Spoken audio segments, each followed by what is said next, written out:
BSAA. Following the annihilation of Raccoon City, Umbrella was hit hard with multiple lawsuits for their involvement in the incident. There was an organization that was hit even harder by the fallout of that incident. The Global Pharmaceutical Consortium. An organization comprised of pharmaceutical companies around the world. Umbrella's development of and experimentation with bioorganic weapons. Oh, that's what BOW stands for.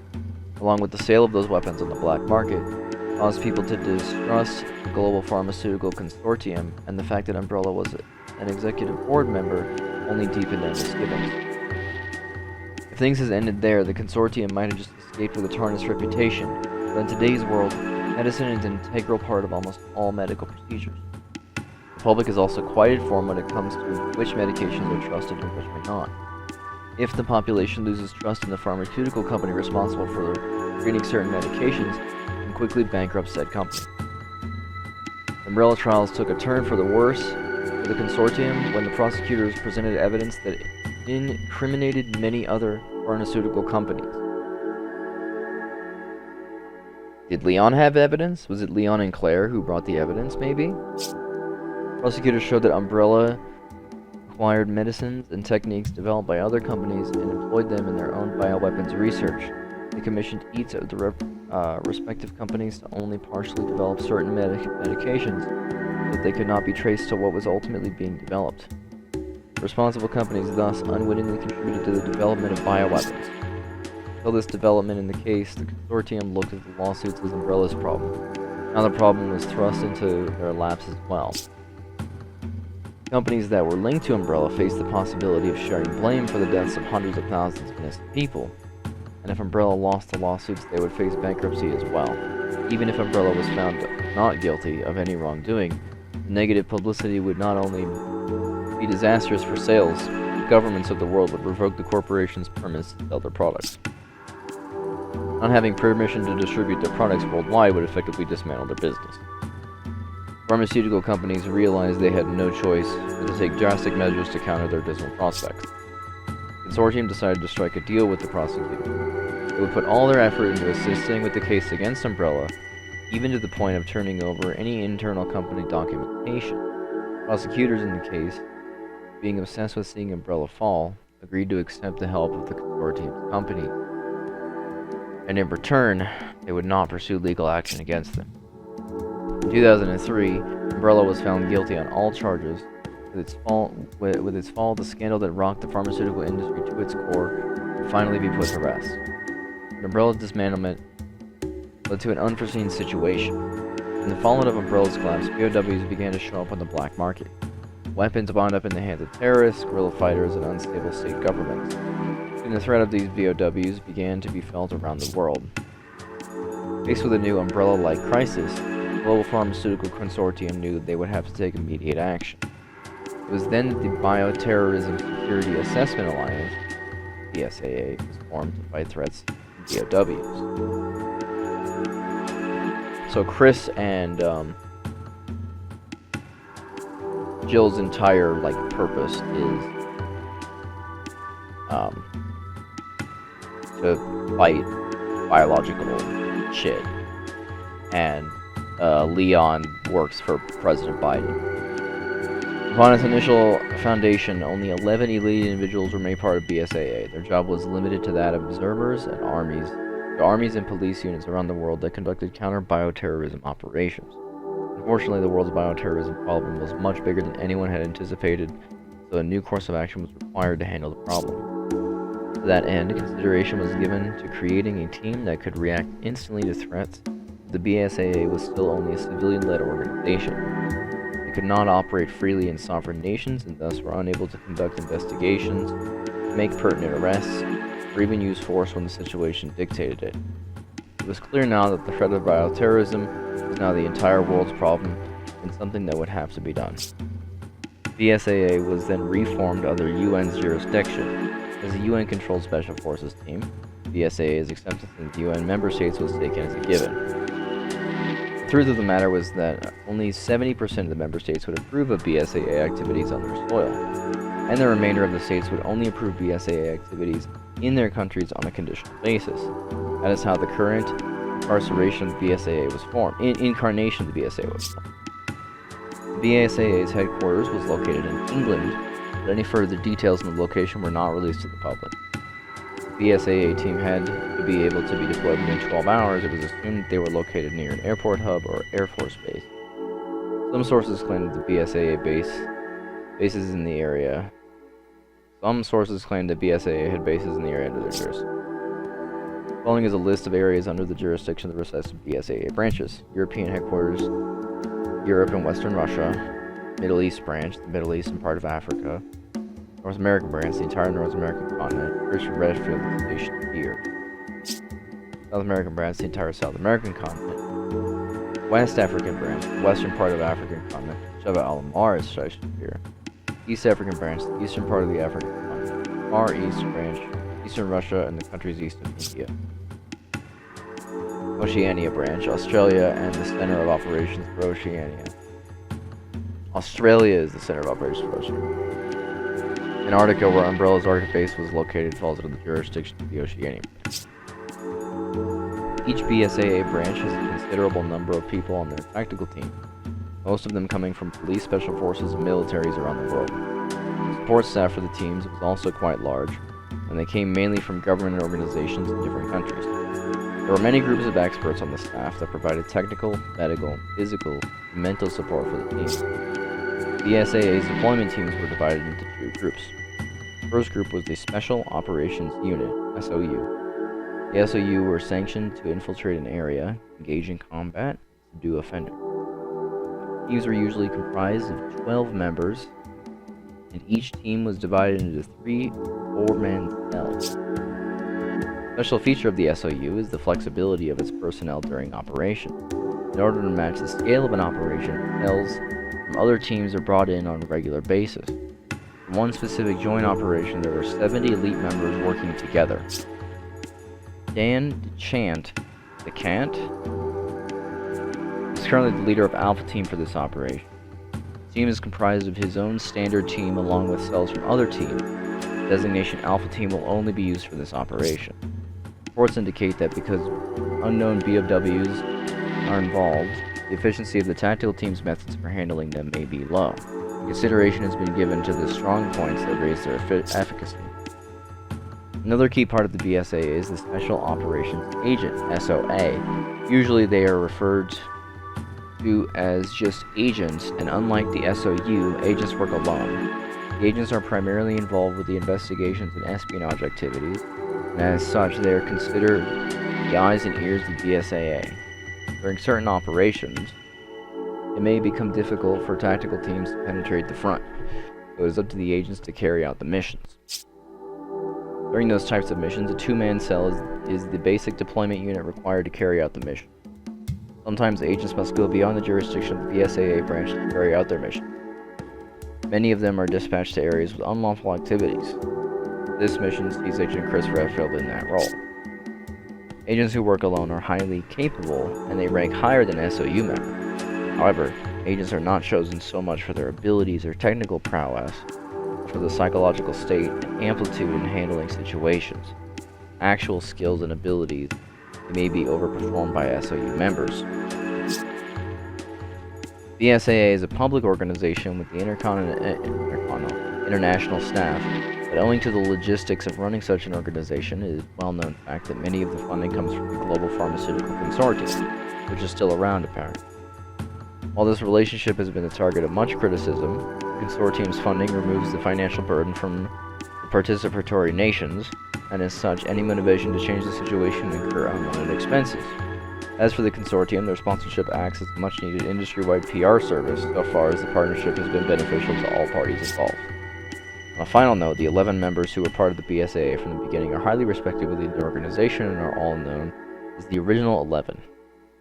The name comes from the Original 7, who were the 7 astronauts selected for Project Mercury. One of these Original 11 is Chris Redfield. A number of other members of the Original 11 also work alongside many of the tactical team. Magini. Listed below is what is currently known regarding the Las Plagas parasite. The only recently discovered, the parasite known as Las Plagas was sealed away under the family castle of the Castilian Ramon Salazar for many generations. The parasite attaches itself to this human host and is assimilated by the central nervous system. Infected humans lose all rational thinking faculties and are wholly subject to control by another type of plaga known as control plaga, usually another infected human. Hosts may lack rational thought function. They still retain human-level intelligence, such as the ability to understand and communicate with each other. They can also use tools and are surprisingly crafty when working in groups against an enemy. Leon S. Kennedy, or did, documented his encounter with these infected humans in the Kennedy Report. In his report, they were referred to as Ganados. The presence of Las Plagas in the mission has been confirmed. It is currently unknown how the parasites discovered in Europe came to be present in Africa.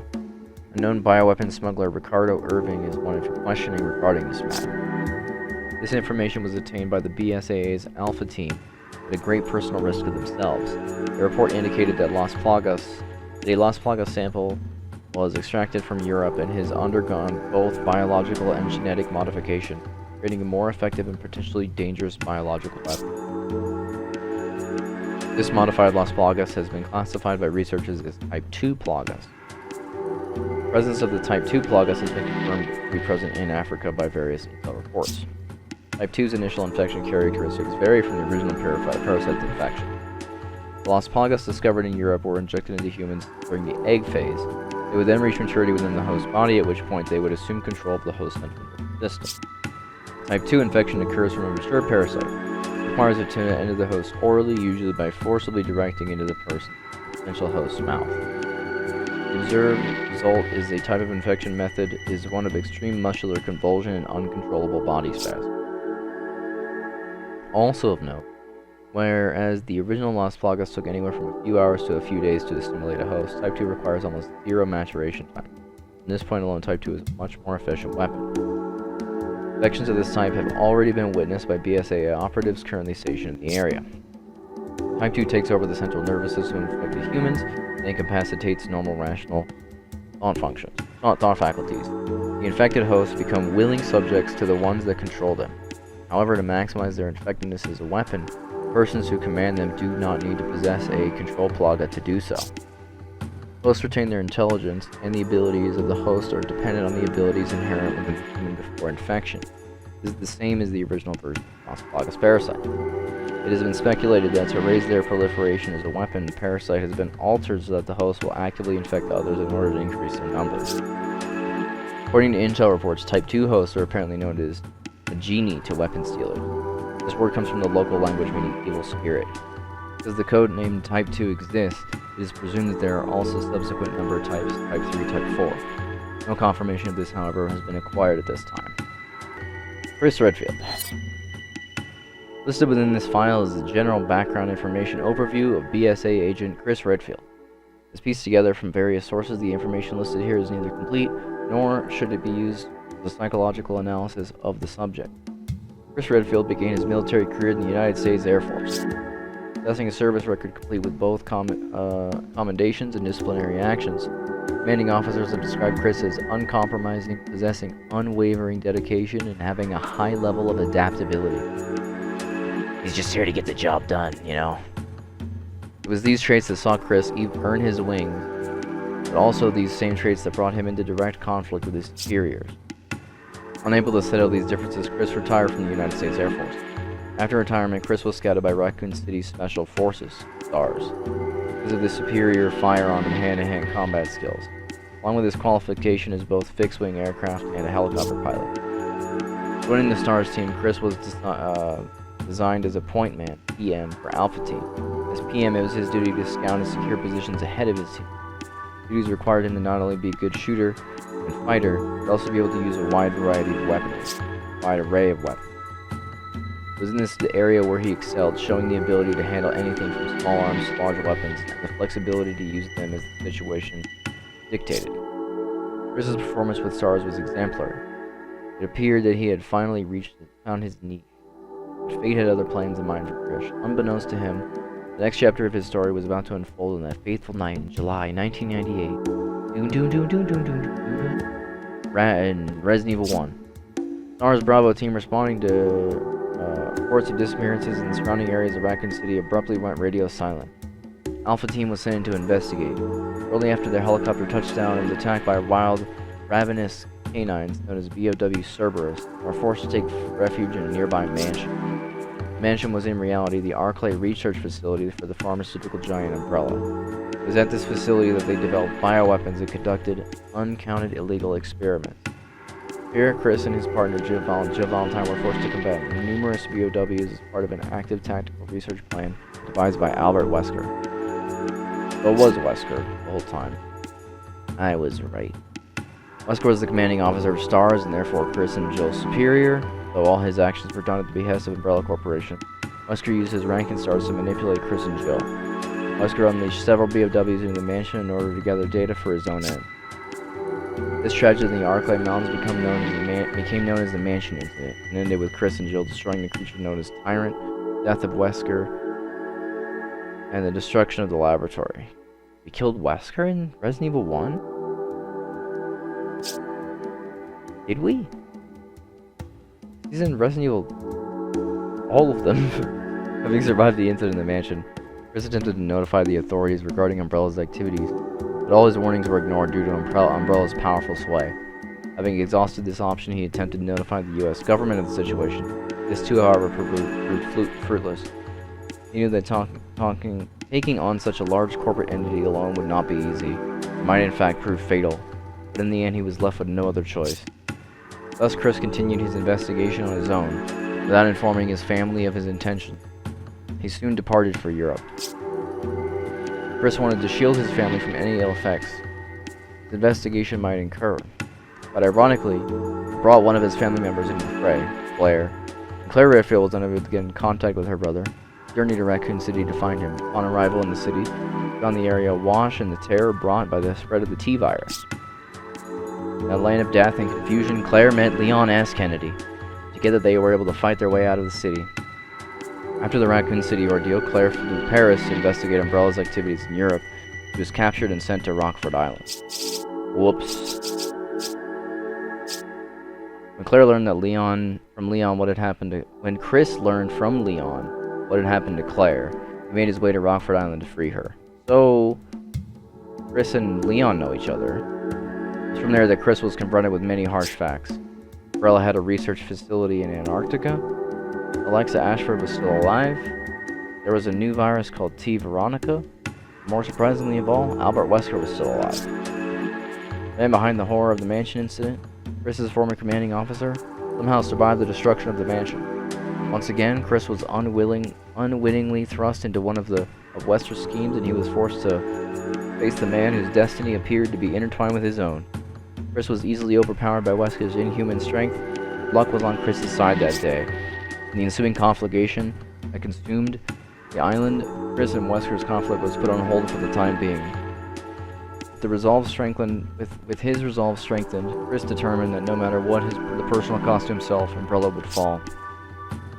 Fast forward to 2003, Chris is in the skies over Russian airspace, I think is what they wanted to say. Chris is in the skies over Russian.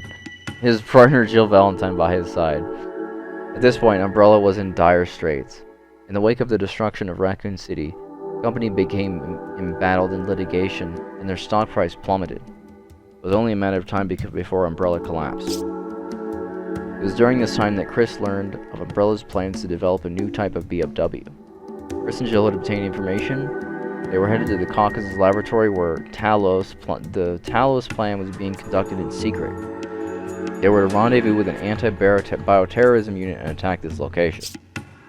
Not long after the incident, the once seemingly uncontrollable Umbrella was officially no more. The seed that Umbrella sowed, however, would continue to reap tragedy for the world. POWs were no longer restricted to areas of conflict, but were now being used in terrorist attacks against innocent civilians. It was at this time that Chris and Jill joined the BSAA, a group dedicated to eliminating those bioweapons. The two of them traversed the world together, partners in the fight to bring bioterrorism to justice. Shadow of Umbrella still loomed large, though, as they would soon discover. This is like when Revelations happens. When Chris and Jill went to question Umbrella's founder, Oswald E. Spencer, about Wesker's whereabouts, they were greeted by the sight of Umbrella's founder lying crumpled on the floor, and the blood-stained figure of Wesker standing over him. This would be the third confrontation between Wesker and Chris. This time the confrontation ended in tragedy. Jill, seeing no other option, made the ultimate sacrifice to stop Wesker. In the last effort, she charged Wesker and threw both herself and him over the side of the cliff. BSAA searched for Jill's body for 3 months. No trace of her was ever found. After 3 months of searching with no success, Jill Valentine was officially declared dead by the BSAA. No one knows what promises Chris made in front of Jill's empty grave, but following her loss, he redoubled his efforts to eradicate all bioorganic weapons, wherever they may be. Initially stationed at BSAA's North American branch, investigations soon took him around the world. He became involved in so many operations that he soon had more missions to name than any other BSAA member. During one of his investigations, Chris learned of an upcoming bioweapons deal in Africa, in connection with a man named Ricardo Irving. Irving's name had come up quite often of late in association with bioweapons smuggling. After information from the BSAA's African branch, after informing the BSAA African branch about Irving, Chris urgently requested permission to participate in the operation to arrest Irving. As for the reasons he wished to participate in this mission, Chris would not comment. Whether he is withholding information or not is unclear. As one of the most respected BSAA agents, presence in this operation greatly increases the chance of success. Thus, his request has been granted.